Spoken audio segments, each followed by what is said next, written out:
Good evening out there. Well, the sun has slowly made its way down once again, and we can finally get comfortable and have a chat. My name is Eddie Booze, and this is Exit the Matrix.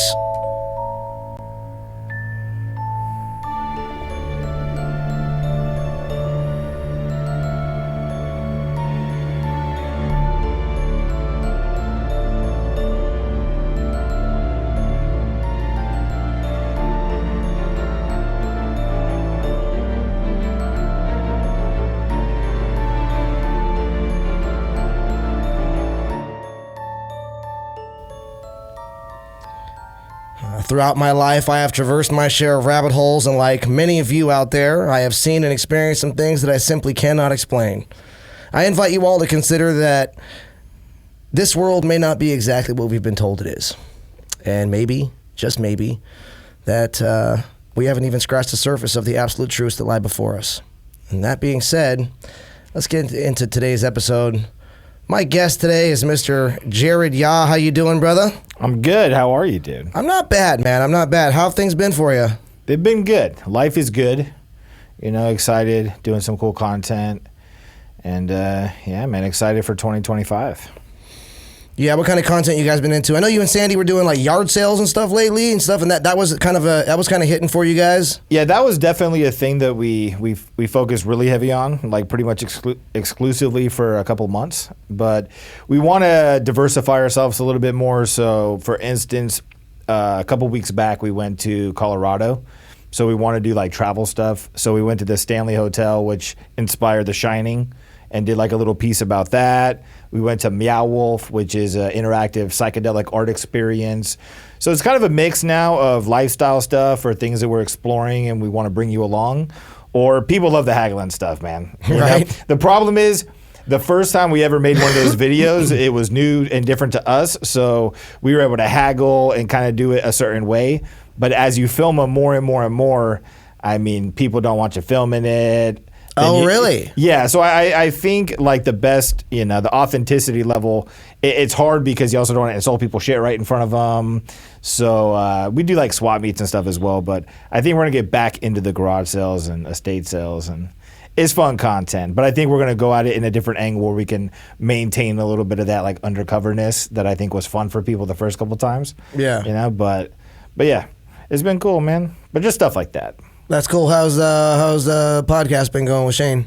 It's good. It's good, man. Right now, actually, you know, we have in California the fires going on, so that has put a delay on a few of them, I believe. But so shout out and prayers to everyone affected by those.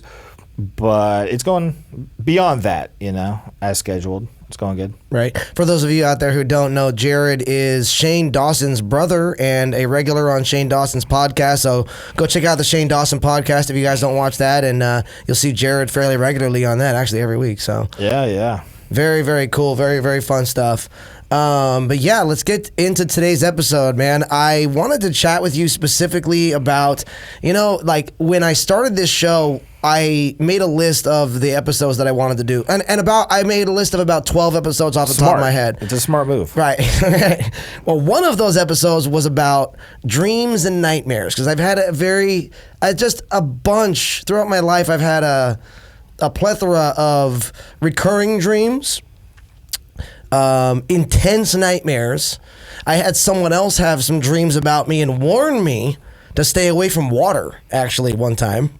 Wow. Very interesting. Very specific, actually. But yeah, and then most recently, I've had a dream that really stuck with me so much that I didn't want to go to sleep the next night.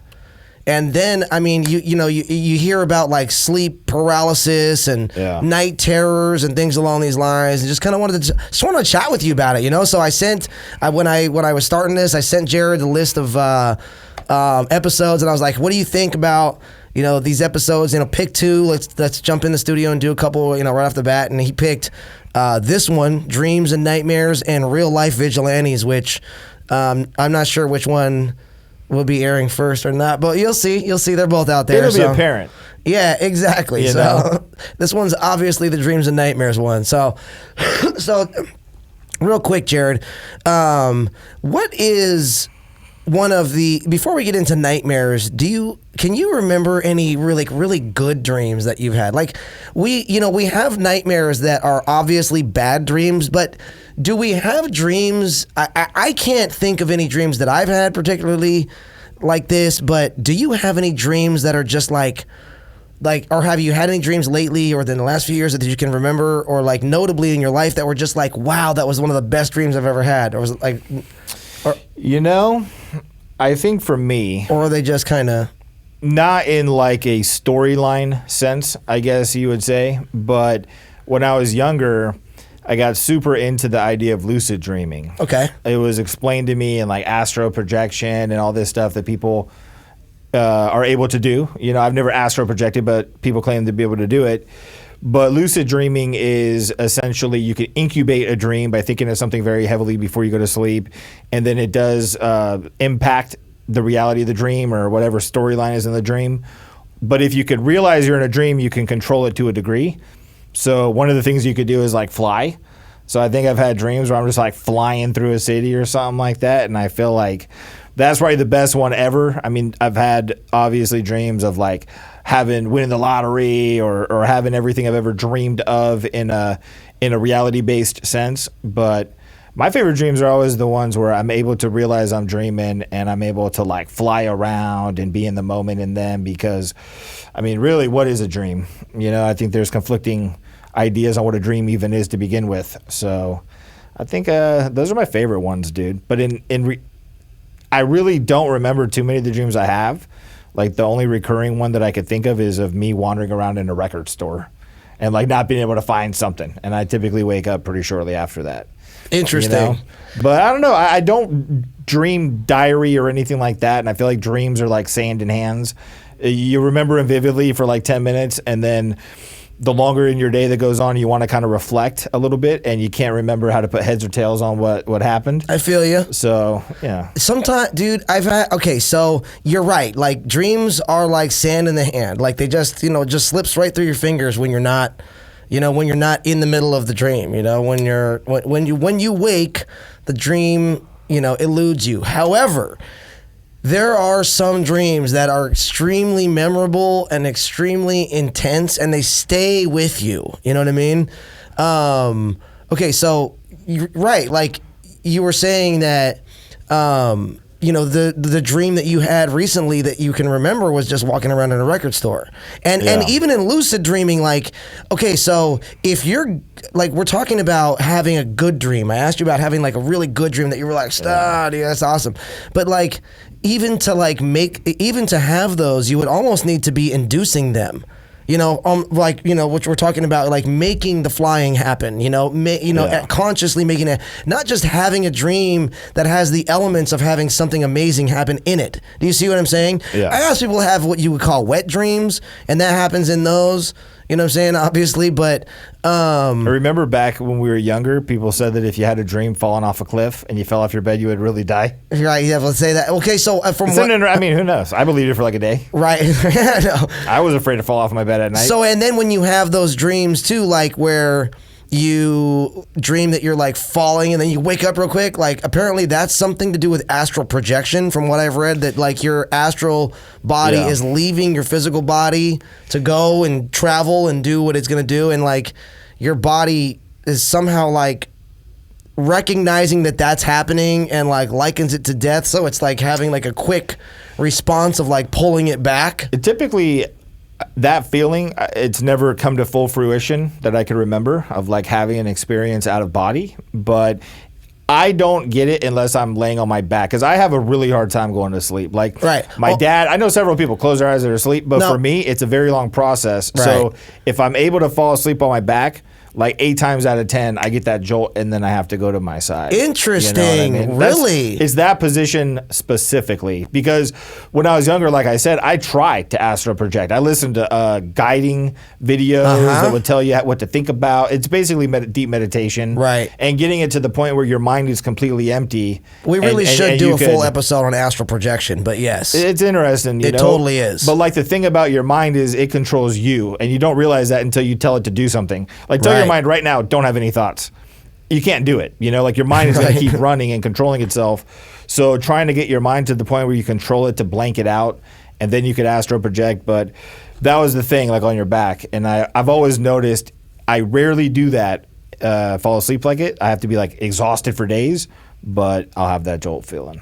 Trippy. And then I always feel like, damn, I missed it. You know, what am I doing wrong here, dude? Right. Yeah. I wonder if you could like, if you do sleep through that jolt, or if you do stay in your, in the subconscious state that you're in, I wonder if you could control your astral projection. I wonder if you could do. It's called being clairvoyant. From what I know, people that claim to be clairvoyant, and I only say claim to be, I'm not trying to discredit but they are, you know what I'm saying? And they've told me about it, but you could control everything. You can see above you. You can walk through walls because you are existing in the reality you understand, but as a non-physical entity, it's more of just your consciousness, you know, like you're a ghost or whatever. Perceivably, you would call that existence that could maneuver through walls and go wherever they want and like time travel, shapeshift, or whatever the case may be. So evidently, and that's how even a lot of people like claim that they've been able to get information in dreams because they were clairvoyant and they went somewhere and saw something written on a wall, let's say, you know, like. Right. So it's interesting stuff. It'd be cool if I could do it, but I could just fly in a dream every now and then when I know I'm in a dream. That's it. Dude, like that's pretty cool, dude. I will say, like I've had very few lucid dreams in my life where I can like actually control the dream, or I really am realizing that I'm in the dream. You know what I mean? Yeah, there's very few times that I've actually had like lucid dreaming, and probably maybe a handful of times in my entire life that's happened to me. But that's that's something that a lot of people like consciously try and do, and there's people that are real good at it. There's full on techniques for lucid dreaming, but I can remember the very first like disappointing dream I had when I was a kid. I can remember this so vividly. I was like, what the hell? I was like 5 or 6, and I was dreaming that Superman was there, and he walks up to me, and he's going to hand me something, and what he was going to give me was supposed to be really important. Like, this was supposed to be It'd be like random if it wasn't from Superman. What? Right, exactly. Like, here's a flyer to a show. Yeah, exactly. You know what I mean? Like, that's just Hollywood Boulevard. No, dude, it was supposed to be something really important, and like, I reached out to grab whatever it was and take it from him. Like, it was like the key to life or something like that, you know? Imagine Superman walking up to you at 4 years old and saying, here's the key to life, and as soon as you reach out to grab it, he just flies away instead, and he's like, fuck you, kid. You know what I mean? Like, or did he really give it to you, and you're just thinking the only tangible way to get it was by handing the key to you? You know what, Did he give you the key to life in there? You just have to decipher it. I'll tell you that. I mean, I'm just saying. I left that. The key to life is never believe a weirdo in a weird outfit. I woke up from that feeling like shit. I can remember waking up from that feeling like so just, like let down and like, oh man, I can remember feeling that as a kid. Like, it was so weird. It was so strange to feel as connected and as disappointed to something you didn't get in a dream as might have happened in real life. And that stayed with me. Like, even now, I can still feel the feeling of like waking up from that, like right before I like took whatever it was from him. Very, very weird. I mean, such a weird dream, such a weird like progression for that dream to take. You know what I mean? It's just so many things about it were just so strange. And it's evolved now. Like, has your perception of it or like your reality within that dream? Same. It just stayed disappointing? Exactly. I always look up at him. He hands it to me. Right as I'm about to take whatever it is, I wake up and I'm in utter disappointment, about to cry. You know, I'm like, what happened, dude? I think it's a pivotal moment in your life, dude. I think you should analyze it deeply.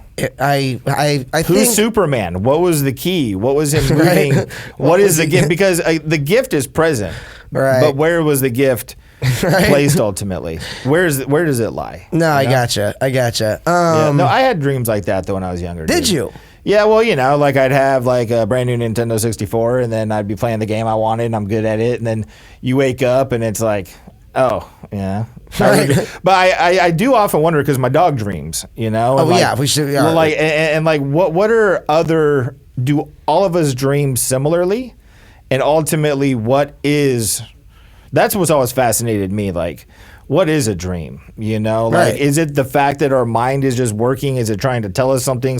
Because there's two views of thought, right? I think there's like, it's the mental dump truck that some psychologist theory on it, and the other is it's the brain subconsciously talking to itself, messages, whatnot.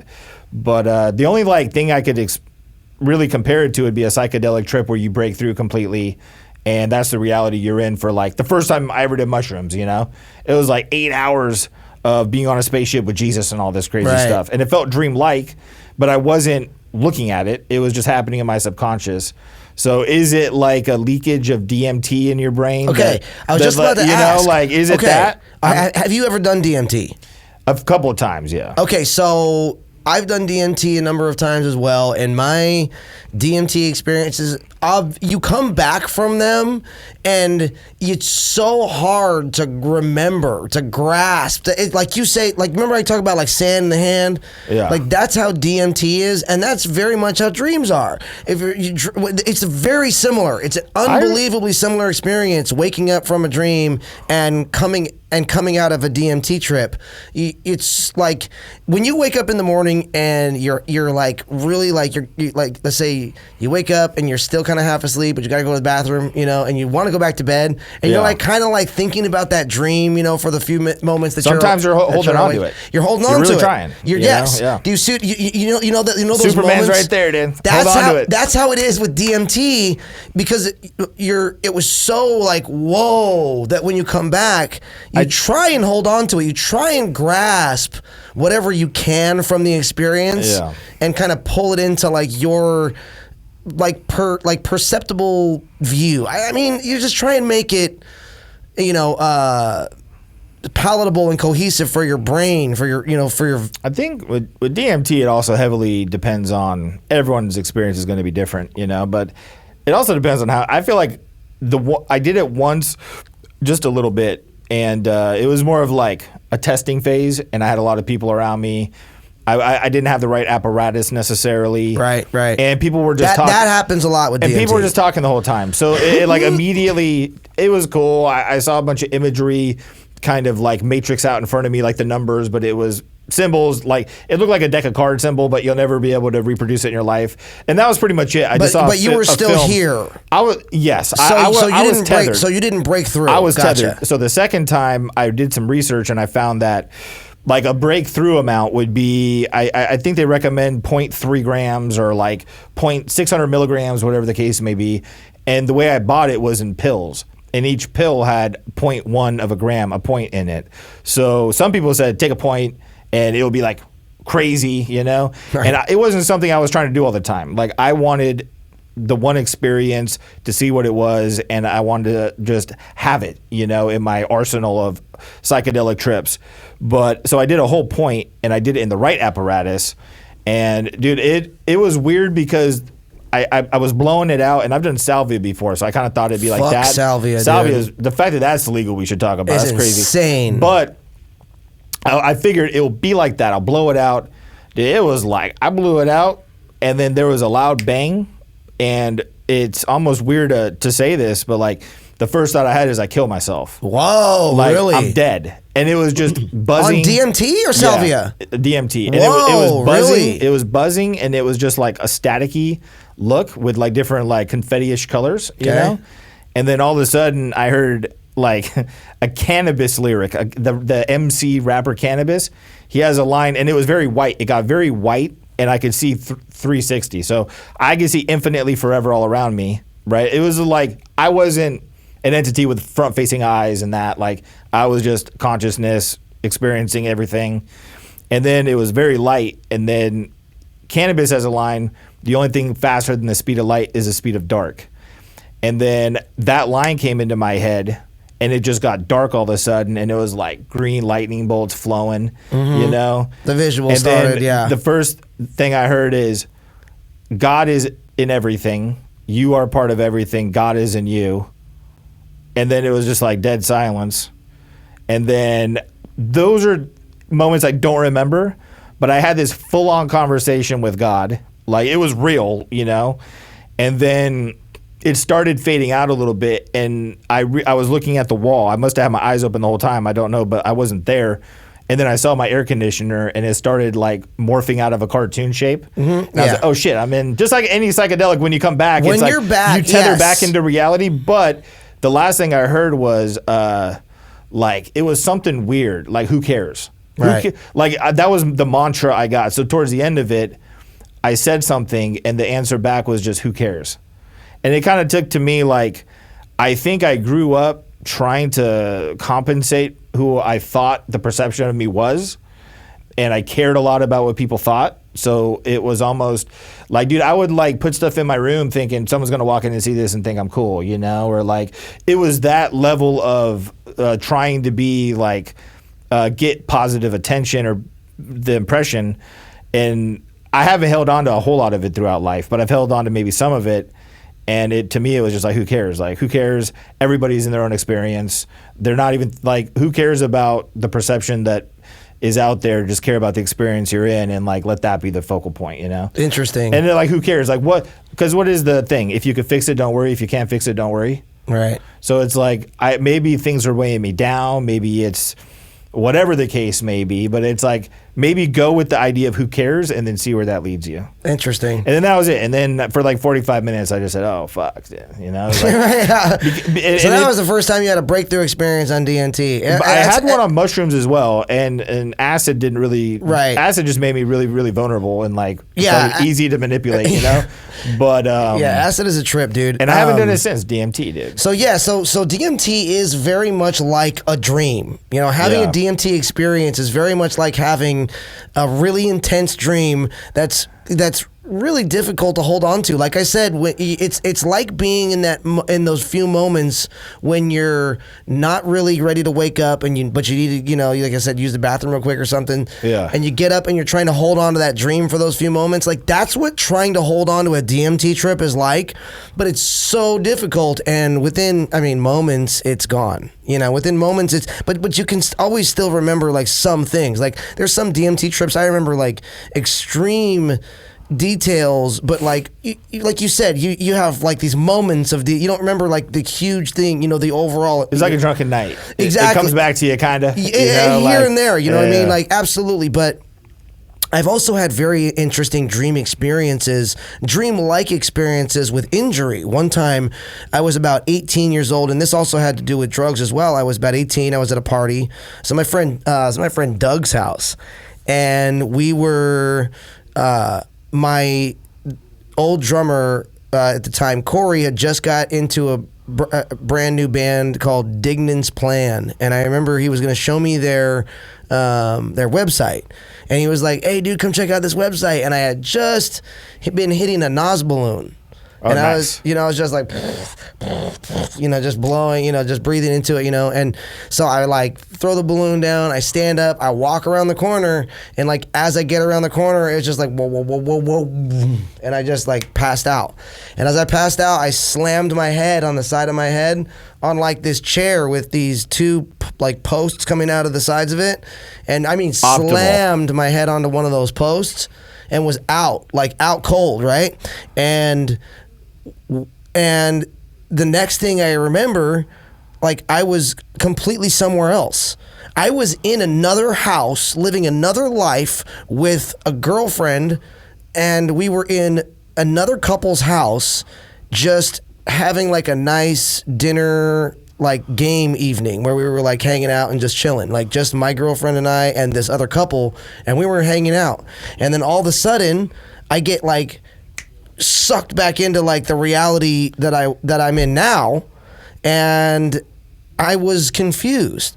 Like, I honestly didn't know. Maybe something about whatever your brain does to protect you as you get knocked out, because just like adrenaline protects your nerve system, like, and NOS together is combination wise like a crazy hallucinogenic, because I've heard people having hallucinations of like alternate lives and it taking a long time, and like it was within a 10-minute period. That's what I'm saying. Like, and I had that. I had that. It was like I hit my head, and for these few moments that I was out, and I don't remember how long I was actually out for, but I lived a whole evening I prepared for this evening. We drove there. It was the whole thing. We were in the middle of it when I got sucked out of it into this world I'm in now. Like, I remember being there. In fact, it was so nice in the other life that when I got pulled out into this one, I was very like disappointed, disoriented, didn't know what was going on. Like, no, this isn't my life. Like, I need to go back to where I was. Like, my girlfriend's there. Like, I was like that. I was like that for like 5 minutes. I was like having like I was having to like emotionally deal and mentally deal with the fact that I was no longer in the previous place that I remembered being. It was very, very strange, dude. It was extremely weird strange. to think it could be true, dude. You could have been in some sort of a weird, like, case, and then the only way to get you out of it was to have you hit this NOS balloon that wasn't NOS, and then, you know, they woke you up and did the little flash from Men in Black on you. Right. I mean, I don't know, dude. Who knows? We can't be conspiracy guys and not think all the way. I know, you're right. But time is... like, cause I'll do a day nap or something where I'll be just close my eyes for a couple minutes, and then you start to almost like that effect where it's like do do do do do do do, and then it's like a flashback scene. Right. Your brain does that, and it's this alternate reality of like thoughts and ideas that come to play, and then you almost like go to sleep for a couple seconds and experience it. But I've done that and had like a month worth of information happen in like 5 minutes, and woken up and been like, interesting. how is that? Because the only way I can get to the end of where I was in this dream is to have knowledge of like 5 things happening before it, because I was reacting to something that would have taken months to plan out in the dream. So like, it's hard to explain, but there's no time in a dream. Just like on a good breakthrough, you lose complete ego death, which is the absence of time and space. Right. So you're just consciousness in the center of the universe, you know, with this universal collectiveness of information upon you. So I think in a dream, like, dude, I feel like I've had dreams that were an hour long of sleep that lasted like 5 days. Right. And then that's kind of a weird element of what the mind can do. And like, absolutely. You know, I don't know. Lose time. It can lose time. It can create time. You know, there's the times when you sleep all night and you feel like you're only asleep for 5 minutes. You know, and then there's the time where you, like you said, you're only asleep for 5 minutes, but you feel like you lived through, you know, multiple hours of whatever your dream was. You know, I guess the underlying thing is like, what is a dream? You know, right? Like, exactly, like exactly, and that's what we're talking about. But we can't even like. I'm not like a science hater or nothing like that, or like I'm not on this platform of that, but like science can't even prove what consciousness is. Do you know what I'm saying? Right. The very thing that allows them to be able to research, but like, yeah, right. The brain is the only thing that can comprehend itself on this planet, you know? So it's like we have this untangible thing, consciousness, and like we don't even understand that. Like, so dreams being intertwined with that, non-quantifiable. It's an unquantifiable factor. It's just crazy to me. And so I don't know. I guess when I ask you, what is your belief the dreams are? Like, what do you think that? You know, I don't know. And there's lots of things. There's lots of times when you have, and that's a good question, because there's tons of times when I've had like, you have specific dreams, and then you wonder, oh, is this a premonition? Is this a, you know, am I tapping into someone else's consciousness? Is this, you know, did this happen in the past? You know, is this? But then again, there's tons of things that you just don't. There's dreams that don't make any sense and have, you know, that can't obviously be based on reality. Do you see what I'm saying? Like, what has access to your consciousness? You know? Yeah, exactly. Think about like. Yeah, exactly. Okay. What can, because there's different belief systems that would tell you certain things, but like, what here's has the thing. Other consciousness, can they access it? You know, like, is there a grand consciousness that flows things? You know? Oh, God. I mean, so if we're talking about a grand consciousness, so we're talking like God, about, and evidently, you know, the Satan can't read your mind, but he can impact your maybe decision making by giving you options and whatnot. Right. So like, what's a nightmare? But I think just like there's no such thing as a bad mushroom trip. You just didn't learn the lesson.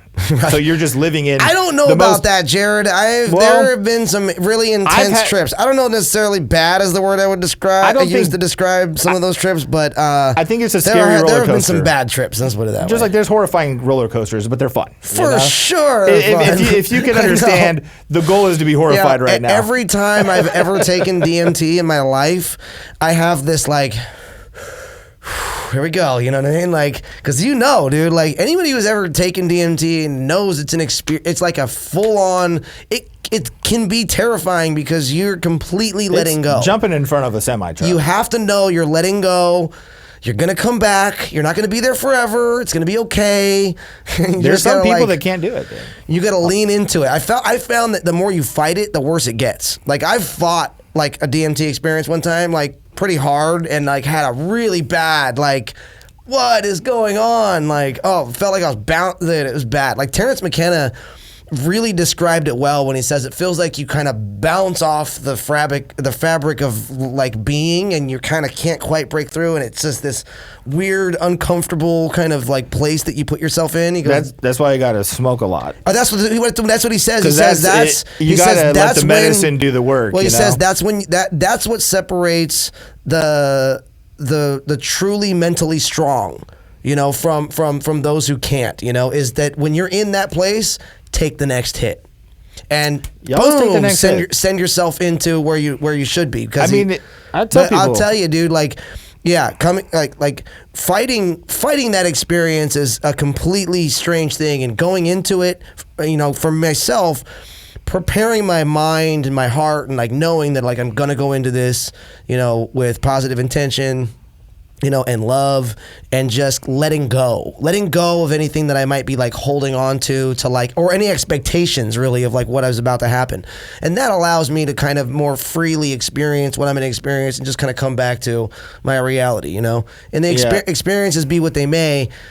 Every time I go into one of those, like I said, it's a terrifying experience, But how DMT you have to be submissive to, and you just have to. You have to. Most hallucinogens you kind of got to do that. You have to respect all hallucinogens. Totally, dude. I mean, DMT is the grandfather for a reason. So you have to just have faith completely that it's going to give you an experience that you'll be able to take something away from. Right. Where like mushrooms, like, because I've talked to a few people, that maybe hadn't done mushrooms since they were like 14. When you do mushrooms when you're 14. It's entertainment, It's how much can I trip balls? What can I see? What movie can I put on that's going to enhance my experience right now? So it's kind of equivalent to like you are in the ocean in a rowboat, just seeing how tumultuous the waves can be, and you can bear it. But when you're an adult, because a lot of people don't get like, well, why would I do mushrooms? It was just this thing I did, and it was fun, and I tripped balls, dude, and I drove to Mexico and did a bunch of crazy stuff. But like as an adult, the experience now you're the captain of the ship, and you could kind of guide the experience, and you can have a different overall, just understanding of what's going on in the trip, because you get what's happening now. Again, you've lived life and you've had experiences. With DMT, it's nothing like that. Right. It was the first time I just ever felt nothing. Like I couldn't. Right. Well, you're not in a body anymore. There's no body. There's no body with DMT. And like I was saying, like, how do we liken that to it? The way that likens to a dreamlike state. Well, that's what I'm saying. I think it's a leakage, because that's what you were saying in the beginning. When you die, evidently. Well, look, the two things we don't know is what happens when you die and what are dreams, right? We're creating DMT in our bodies, constantly, However, there's certain things, obviously, that don't allow the DMT to hit us like it would hit us when we're taking actual doses of it. But what I'm saying is that my question here is this. If we're aware... And as we're aware, I guess it's not a question. It's really just an observation. Like, as we're aware, we go into these trips, we go into these experiences where we decide to take DMT. We have these experiences also on a regular basis called dreams. Okay, but when we go into these DMT experiences, we have to like really like get ready for this and prepare ourselves for these. The DMT finds experiences. You don't find DMT, right? Well, But when you have a dream, which we've both discussed, is very similar to a DMT experience, we all look forward to going to sleep. We all look forward to embracing those types of experiences when we have our sleeping lives, when we have our dreams. And I really the observation is that we are consciously entering into that type of a state through a controlled substance. Not a controlled substance, organic substance, okay? And but when we go to sleep, we're having a very similar experience. We're going into the similar experience with our normal days, our normal lives, and our normal personalities as we just end the day. So perception is reality. I mean, a dream is a part of life, and they're exactly. all glorified, positive. The point people is are excited to do it. it. The point is that there's no reason for people to be terrified of a dream. But there could. If you have obviously night you have a terrors, nightmare, or you're having sleep paralysis or things like that. But the equivalent of DMT experience and dreams are there is a lot. And we don't look at them the same. Obviously, most people out there haven't done DMT in general, but let's get into a little bit of like the types of dreams that people have. Let's talk about some recurring dreams. I've got a couple I want to run by you that I specifically had when I was in my like 20s, and they all ended right around the same time. And there were 3 driving dreams that I would have, and they were all recurring. The very first driving dream that I would have would be I would be in someone else's car. I'd be a passenger in someone else's car, and we'd be on the freeway, and we'd get up to like 100 miles an hour, and I'd look at them and I'd be like, dude, like, slow down, you know? And they'd look at me and they'd smile and punch it. You know, and then like, you know, we'd just be like driving through traffic, and then they would spin out and we'd start to roll, and as soon as we start to crash, I'd wake up. It happened a number of times. I had those dreams a number of times. Another one was I'd be on the 405 freeway in between the 605 to the 710, coming from the 605 towards the 710. So all that the Angels Highway, man. A lot of people have passed on that highway. Oh, really? The 710 stretch is pretty. No, yeah, the 710 for sure with the the trucking corridor. Oh, you were talking about the 405. The 405. Well, they call it that, right? Because it takes like 4 or 5 hours to get anywhere. Right. but like coming from the 605 to the 710, I'd be in the carpool lane, and I couldn't change lanes. I couldn't slow down. I could just steer. That's all. That's all the dream was. I'd just be sweating palms like. Okay, and I just got to steer, and that's it. You know what I mean? Like, yeah. God forbid I come up on anyone and hit anyone from behind. But that I never did. The dream was just me hugging the wall on the left and having to steer, and that was it. And then the last one was a weird one that started after I was drinking. In my like early 20s when I was going to bars, I would be coming home from the bar, like my local bar in my neighborhood, and I would be driving down the street. And I would, you know how like you look at the radio or something and you look up and you think you're gonna hit something, you kind of like do that little thing where you like swerve back. Yeah. Okay, so like imagine that feeling, but all the way down the street. Imagine like I look up and you see the car you're about to hit, and you like try and pull back left, but it's not really happening, and you keep moving. You're about to hit the car, and it's like, so it's like that feeling like over and over again, like or consistently, which is weird because that's usually like a momentary feeling. You know, that's one of those things that it's one of those jolty things, experiences where you're like, oh, you know what I mean? Like, so I've had that like. That dream was one of those experiences, but consistent, constant, right through the whole dream, and it would go into it. You know, I mean, I don't remember how long it would last. It wouldn't last that long, but it would last all the way down the damn fucking street. You know, which absolutely sucked. So those are 3. You know what's weird too is that all of my like memorable recurring dreams have all been driving dreams. There's, you know, that's, you know, and I don't even know what. You know, what do you think? Like, what do you think about recurring dreams? Like, what do you think that they're doing? Like, what do you think that is there a purpose, or is it just is there a cause? You know what I'm saying? Is it stress? You think like, you know what I mean? I mean, I think. Did you ever have any recurring dreams that like of note? Not that I could think of. Really? Not no really. Kidding? No. There's none that like come to mind. Interesting. But I used to be really into the idea. When I was younger, I got into dreams, like I said, and like, you know, but I never kept a dream journal or anything like that.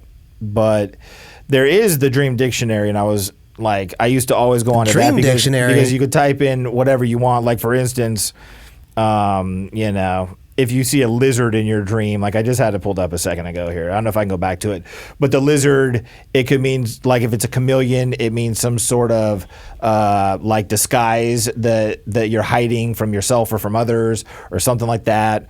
But I think driving is pretty straightforward. I feel like your dreams do mean something. I feel like if I had to guess on why we have them, it's we have something in our mind that our subconscious is trying to work out. and trying to make heads or tails of and make its own imagery. Just like if you gave AI a complex thought and you said, AI, how do I symbolize not being in control of my life, being aware of it, but there's nothing I can do to, in the moment that I feel, to avoid the inevitable crash that's about to happen. It might put you in a car with somebody else driving it where you're not in control of it, where you're realizing this is a bad thing and you're actually voicing concern for yourself, but you don't know how you got in the car. There's no way to get out of the car. It's trying to tell you just to be cautious of scenarios that could put you in this situation. Like, be careful of the cars you get into. Like, maybe know the driver. Maybe, do a little bit more research on where you guys are going. I don't know. Right. But AI might do exactly what you just said. It might have someone driving in a car next to somebody, scared out of their fucking mind, saying, what are we doing? And then the car crashes. Right. That might be what AI does to metaphorically give value to the idea of maybe not being on the right path or being driven in a different, and not your own car, basically, like, right. Or feeling like you're not in control of like the direction you're going. Because you're not. I always say, if I'm going to crash, I want to drive the car. Yeah, I don't want to crash in the passenger seat. Yeah, I want to be in control of the moment. Interesting. Or even like being stuck in traffic. So okay, I don't know. You're in a fully capable car that could easily get you somewhere. All right, so but check this out. The variables around you are keeping you locked in. All right, so check this out. So I had another recurring dream. And I've had this over a number of years, but this is not a recurring dream. This is I would say it's a consecutive dream. So it's episodic. Dog. This is the craziest thing. Okay, in this dream, and I told my therapist about this a few years ago. And every once in a while, I'll have this dream in like, in spurts where I'll like go like a month where I have it a few times, and then like a year where I don't have it at all, and then like a month or two where I have it a bunch of times, you know what I mean? And then so it's very sporadic, like, but when I do have them, it's not just one. It's like, and I'll have like 4 or 5 in a month or something like that. Okay, so the dream goes like this. It's going like this. Okay. So recap. Myself and 2 of my friends have gone out to the woods to go camping, and we come across someone and something happens. There's some argument between one of my buddies and this guy, and we kill this guy. Something happens in like our group, like these, like the 3 of us, we murdered this guy in the dream, right? So I want to, it was like an accident though. It wasn't like we like killed him on purpose. It was one of those things like, it was a fight and we tried to break it up and then things got worse, and you know what I mean? It kind of escalated into something. So myself and one of the other guys, we wanted to tell the authorities.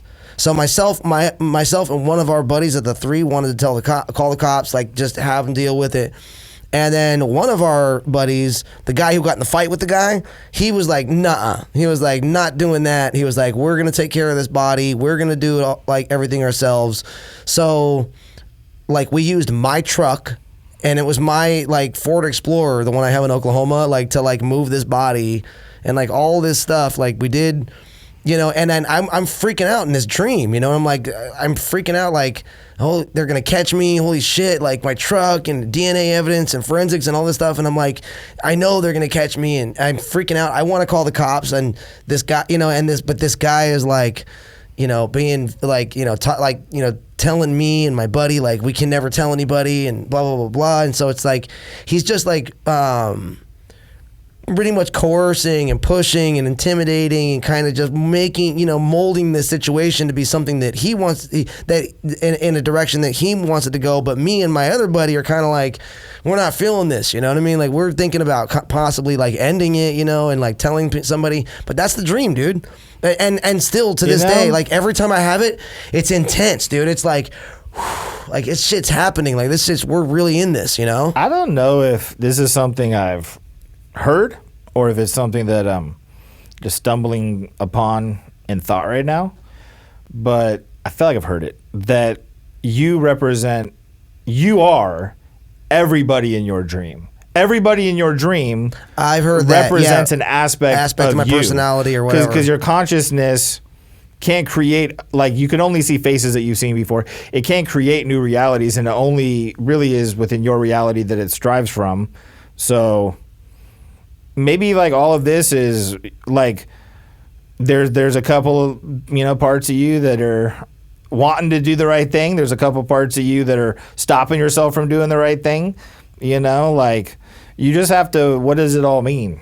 Who is the guy that you killed? What does that represent? Right, and we don't, like, in the dream, I don't know, and I really can't tell you, like, who the guys in my dream are. They're not, like, friends of mine in real life. They're not, like, something, it's not a tangible thing that I can put my finger on and be like, that's who this is, or this is what that is. Like, it's just really crazy. But the weird part is to be able to go into that dream, have it, wake up, go, sleep, do another whole week of, sleep, dream and stuff, and then have the same dream, but be further along in time. Like, it's like it's happening when I'm not dreaming. So it's when I have the dream again, I'm like further along in the story. Like, I'm just picking up somewhere along down the line, like not where I left off. Every time I have the dream, it's not picking up where I left off from the last dream. It's picking up down the line in the story. So like this timeline is currently moving. As my timeline, there's a linear path that you experience, and every time I fall asleep and go into this dream, I'm in it where it's at currently. You see what I'm saying? Like, I'm following the timeline. It's very weird. That gives room to get a little bit more conspiratory and think that the dreams are the reality, and that the reality is the dream, and that there's no differential. There's multiple universes that we exist in. Like, it's interesting though that it's recurring, and I think it's probably, unless it's just mind matter that you can't make heads or tail of, it's probably something interesting to analyze a little bit. It's a trip, right? And try to think about, like, has anyone out there having this? Have you guys, if you're watching this, have you guys had dreams or like a series of dreams where every time you have the dream, you're further along, you're in that same story, but like further along in the dream? Has that ever happened to anyone else before? That's because that's one of the weirdest experiences of my absolute life. And you know what, dude? There's another interesting experience I had. Well, the most terrifying dream I ever had, actually, and most vivid dream, was I was at a backyard party, and we were hanging out with, it was me, my buddy Dom, and like 2 or 3 other people, and we were on like the side yard of this house, and we look up, and there was like a shooting star, and I'm like, wow, that was crazy. And then I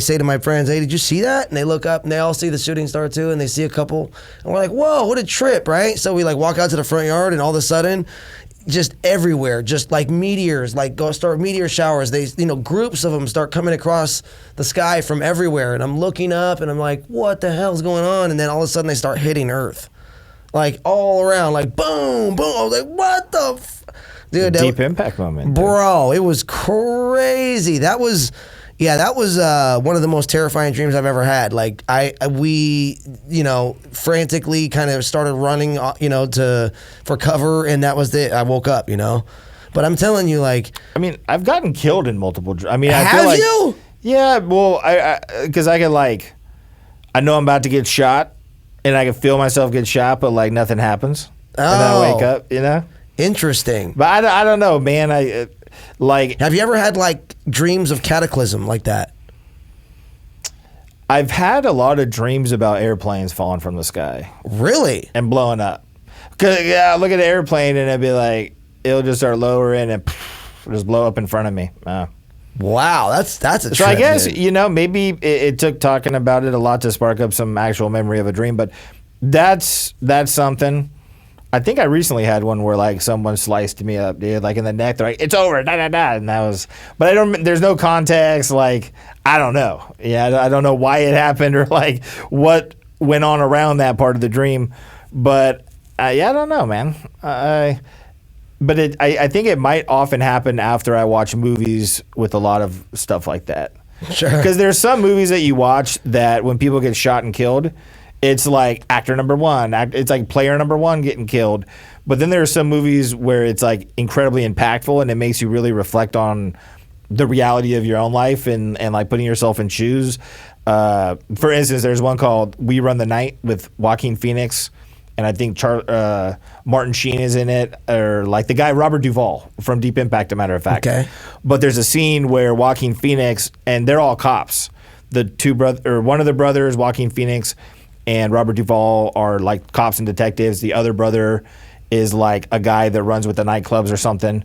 But he's driving behind his dad, and the car they're chasing pulls up beside him and shoots him in the head.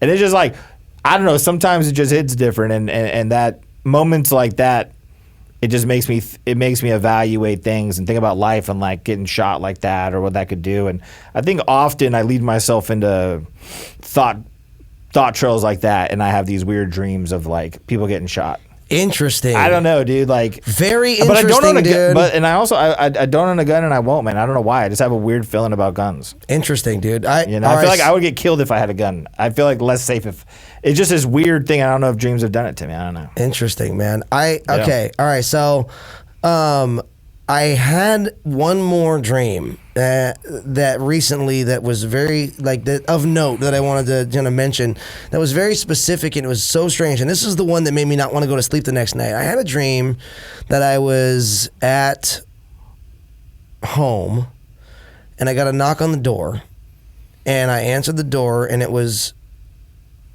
the weird part about it is that I had the security screen from my old house, which was a very sturdy security screen, lock, close, the whole thing.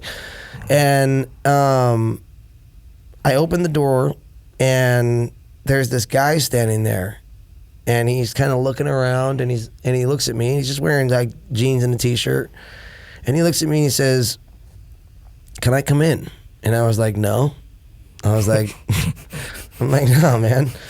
And like, who are you? And he just looks around, and he kind of looks at me, and he smiles, and he's like smoking a cigarette. And he goes, and I said, "You gotta go, bro." And he was like, and he looks at me, and he smiles, and he says, "I think I'll stay a while." And he sits down on my porch, and that was it. And I was like, and I was so deeply disturbed by this presence of whoever this guy was. Like just his presence being there, and literally like right now, like I'm literally like the hair on my arms is standing up just thinking about that dream. It was crazy. It was so weird, just that small experience with that dream, that entity in my dream. But I could swear, man, that was evil. Like whatever that entity was pure evil, and it stayed there. Like I closed the door, and I like kept like an eye out, and it like whatever it was stayed there. It stayed on my porch. And I was afraid to go back to sleep for that next night, thinking I might have to deal with that same entity again. It was so weird. It was just a guy. It just looked like a guy. What about the entity? Just like nervousness and being anxious sometimes run the same nerve paths, and we could misdiagnose how we're feeling. Like, what about the entity to you felt negative? Like, what about it right away led you to believe, was it the cigarette? Like, what about it? No, it was just him. Just the feeling? Presence. You know what I'm saying? It was just a presence. It was the pure presence of this guy was just evil. Was not right, And I knew it, and I could tell, man, and that's why I just, do you think is it representative of anything that you could think of? Nope. Absolutely and it not. sat on your porch and it stayed there? It stayed there. Was it translucent, or was it like a physical being that you couldn't see through? Normal guy, but it wasn't a normal guy. I'll tell you right now. It was whatever that was evil. And This was recent? Yeah. This is recent. This is within the last year. And it stuck with me really hard, dude. Like, really hard. And nothing has ever happened in your life that made you reflect upon that dream and think this could have correlation? Nope. Not ever. It seems like a heavy one. I mean, dude, all your dreams, I don't know. I'm not like a dream interpreter by any means.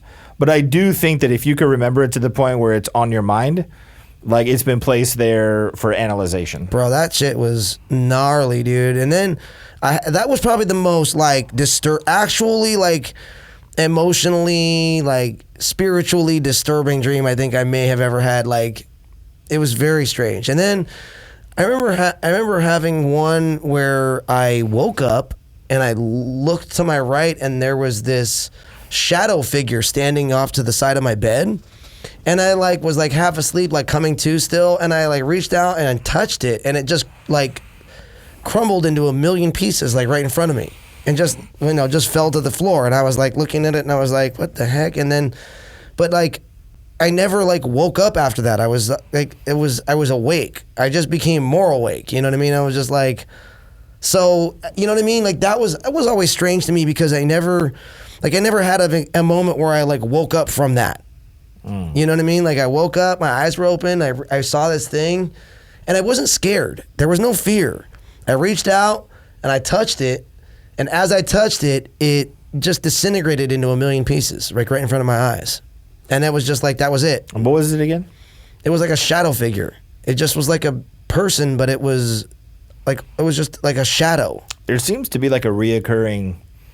You go to reach for something and it disappears on you, man. Well, that was the Superman one, but I'm just. There's no coincidences in dreams. This thing, I went to touch it. I was like, let me see if this thing's real. What is this? And I went to touch it, and it just like it was like turned into like dust and just fell to the ground. I was like, what the hell? It was very strange. I mean, I'm not saying that one didn't like stay with me or anything. I mean, kind of did, but. It was also confusing because I was just like, what the hell was that? Like, you know what I mean? So, I mean, like, I've had the craziest dreams. If any of you out there have had any similar experiences in some of your dreams, because I know, like, the really strange ones always tend to stay with me. So if any of you guys out there have had similar experiences in your dreams, sound off out there. Let us know. I'm curious to see if anybody's having these dreams where you go back into them and they're, like, further along in the story. That, for me, has been one of the strangest experiences of my entire life. And then, too, Kim, a friend of mine named Kim, everybody calls her Phoenix. She's a singer here in Long Beach. Like, she's a friend of mine, but randomly one day she calls me and says, one morning she calls me, and I would see her phone, her name come up on the phone, and we're not even good friends. We just know each other. She's a musician in the area. I'm a musician in the area. And she says, hey, Eddie, she says, I know this is going to sound weird because we don't really know each other that well, but she's all, I had a dream about you last night, and I really think you should stay away from water for a while. And I was like, really? And she's all, yeah. And you know what the crazy thing is? I had just bought a boat. Wow. Like 2 days prior, I had just bought a boat, a used boat for a couple grand on like OfferUp, and I just towed it to my house. I was just doing a couple things on it to get it started. She hit me up with that, sold it. Not even playing. Like, the moment she hit me up and said that, I was like, yeah, I'm going to listen to her. I would have maybe started on shallow waters. Listen to her. I had 2 boats at the time. I ended up selling them both. I ended up selling the first one right when she said that, and then the second one, I got rid of it pretty quickly after that. It's unexplainable, man. Have you ever taken Ambien? Nope, never taken any sleep aids or anything like that. When I was young, I went to a doctor and I asked for something that would alter my mood and something that would help me sleep because I was trying to transition in life off of certain things. And he gave me Ambien, and I only took it once, dude. But I will say that the dreams you have when you take that are the most realistic dreams you'll ever possibly experience. It to the point, I had a dream, I don't remember the exacts, but I did something kind of fucked up to somebody. And I called them the next day to ask them if it really happened because I thought it like really happened. Because you take the Ambien and then psychologically you're thinking, all right, do your fucking thing. Like you're challenging the Ambien to a degree. Like, I don't know if it's going to work. Like work, And depending on the kind of person you are, you psychologically can get yourself out of the buzz a little bit, or like away from the experience. So I was doing that, but I just remember taking it. I sat down on my couch. I woke up like 8 hours later in the same exact position and thought I had gone out that night and done something I had to apologize for. Wow. It's crazy. But people actually take Ambien, and the goal is how long can you stay awake and have this like kind of, like they call the murky water, salt water that mixes with fresh water, like you right, could be within that experience and the wake murky your water. Waking life, right. It's like, but I think in the movie Role Models, like it's a scene in that movie. Yeah. That's pretty funny. But I don't know, man. But all in all, dreams are interesting, unexplainable. And I think like the thing with the water is It's a trip, right? Very random, dude. It's very random, and it's just random. something you'd like. I like particularly for me. Like I just didn't want to ignore that. You know what I mean? Like you hit me with something like that. I'm like, I'm not gonna ignore that. I'm gonna heed. But when someone else tells you about a dream they had about you, you can't ignore that. That's what I'm saying. But when you have a dream about yourself, right? Why don't you think the same level of analytics right. on your own dreams and think, what if I took my own dreams seriously? Because maybe dreams should be taken very seriously, and it's the only way of communicating with us. Because we've all been trained to think that they just happen. No one really knows why. Do with them what you will. But what if that's the cover up? Because dreams are truly us being able to tap in. And it is something with the DMT, because fluoride calcifies your pituitary gland. I mean, there's beliefs that even like some of the resurrection story is based off of your seed traveling up through your spine and ultimately ending with your pituitary gland protruding DMT. And it's like very symbolic. But I mean, maybe dreams are more important than we think. And maybe they're trying to hide them from us by keeping them at bay with whatever they can put in our water to stop them, whatever they can put in our diets. Because I would imagine anything that you take or eat or ingest nutrient-wise that has an effect on how your brain operates does have some minor effect on how possibly your dreams could be if they're somewhat tangled. But I don't know, man. I think people should look into dreams. Myself included, I'm being a hypocrite. I should write down my dreams. And I should really take them seriously, and I haven't been. So this is my wake-up call. Yeah. Let us know out there about your strange dreams, your reoccurring dreams, any nightmares you may be having, any night terrors, sleep paralysis, and things like that, sleep stories. We want to know. We'll definitely revisit this another time as well. This has been a really interesting episode. I'd love to get together with you again and like kind of revisit some of this, at a later point.